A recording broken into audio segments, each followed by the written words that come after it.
Hello everyone, आप जामिया लिख रहे हो। जामिया वाली इस वक्त मौजूद है बिहार के चंपारण मानाटार ब्लॉक के इनरवा बाज़ार में। जैसे कि यहाँ पर बड़ा एक तरह से आम सभा हुआ था और जिस तरह से इंडो नेपाल का जो सड़क बन रही है और सरकारी बाबुओं का जो एक तरह से नाइंसाफ़ी, एक तरह से कम्युनल माइंडेड दिमाग की वजह से यहाँ पर ईदगाह को शहीद कर दिया गया। उसके बाद से यहाँ पर बड़ी तादाद में लोग आए और एक तरह से जनसभा हुआ। ओवरऑल हम बात करना चाहेंगे स्थानीय विधायक सिकटा से। क्या कहना चाहेंगे इस तरह के माइंडसेट अधिकारियों को क्यों हो? और जैसा कि देखा जा रहा है सुशासन बाबू की सरकार में सब कुछ एक तरह से जनता का अधिकार एक तरह से राम भरोसे है। हाँ, बिल्कुल आप बात सही कह रहे हैं कि मोदी सरकार में, नीतीश सरकार में प्रशासन जो है उसका एक तरह से कम्युनल माइंडसेट हो गया है।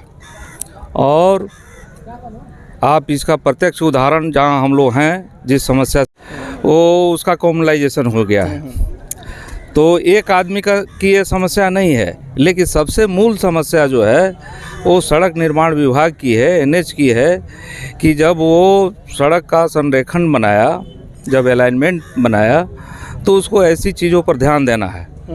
लेकिन इसी बाज़ार में उसने एक तरफ कर दिया कि 60 फीट सड़क की चौड़ाई रहेगी और ईदगाह के सामने वो कर्व लेकर के पुरानी सड़क को भी छोड़ करके और पूरा ईदगाह को अपनी जद में लेते हुए सड़क का अलाइनमेंट बनाना, तो ये तो साफ साफ बताता है कि वो पूरे तौर पे कम्युनल सोच के हिसाब से हुआ है कि यहाँ से इसको हटा देना है। तो ये हम कह रहे हैं कि ये पूरे तौर पे कोई सीओ का, कोई एक दो आदमी का मामला नहीं है, लेकिन सबसे मूल गलती जो है वो सड़क निर्माण विभाग की है।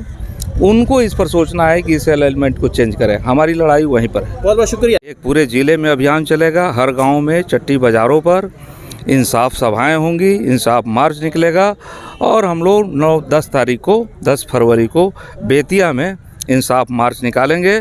और हम लोगों की मांग है, यहाँ के लोगों की मांग है कि ईदगाह जो है अपने पूर्वत स्थल पर पुनः बनाई जाए। यहाँ लोगों पर जो लाठीचार्ज हुआ है, लोगों पर जो जुल्म हुआ है और मुकदमे भी हुए हैं, तो सरकार मुकदमे वापस करे। और जिन गरीबों का घर उजड़ा है, इसके साथ साथ ईदगाह शहीद हुई है, उसके साथ साथ गरीबों के घर भी उजड़े हैं, तो उन गरीबों को सरकार वैकल्पिक व्यवस्था के तौर पे वो पुनर्वासित करे। ये में सड़क का जो आरेखन है, संरेखन है, जिसको अलाइनमेंट कह रहे हैं लोग, तो ये अलाइनमेंट जो है एक जगह 60 फीट है और ईदगाह के सामने कर्व बना करके वहाँ 100 फीट सड़क के अलाइनमेंट की बात हो रही है।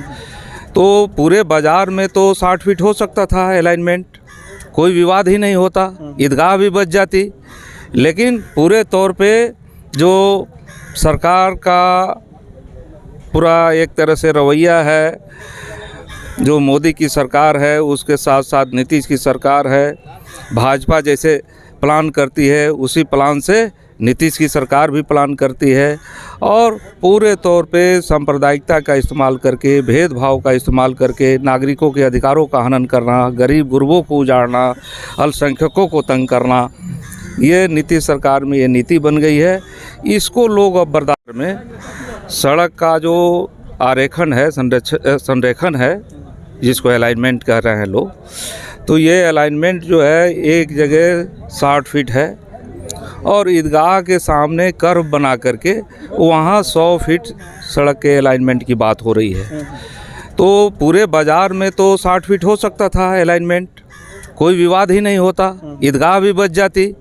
लेकिन पूरे तौर पे जो सरकार का पूरा एक तरह से रवैया है, जो मोदी की सरकार है, उसके साथ साथ नीतीश की सरकार है, भाजपा जैसे प्लान करती है उसी प्लान से नीतीश की सरकार भी प्लान करती है।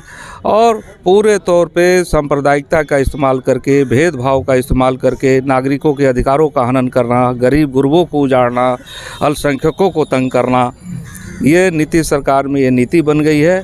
इसको लोग अब बर्दाश्त बहुत बहुत शुक्रिया। जो जैसे कि ये स्थानीय विधायक के सिक्का मानाटाण के वीरेंद्र प्रसाद गुप्ता जी, जो कि एक तरह से लोगों की जन की आवाज़ पूरा कंप्लीट करते हुए और आम सभा किए, और इनका कहना है कि यानी 1 फरवरी से 9 फरवरी तक गांव-गांव में एक तरह से आम सभा होगी। एक तरह से लोगों को जागरूक किया जाएगा कि सरकार किस तरह से नाइंसाफ़ी कर रही है। और 10 फरवरी को बताया जा रहा है कि बेतिया यानी कि डिस्ट्रिक्ट का जो हेडक्वार्टर बेतिया है, वहाँ पर एक तरह से इंसाफ मार्च निकालेंगे। बहरहाल आप देखते रहिए जामिया वर्ल्ड में। मोहम्मद तस्लीम, बिहार के चंपारण मैनाटा ब्लॉक के इनरवा बाज़ार से।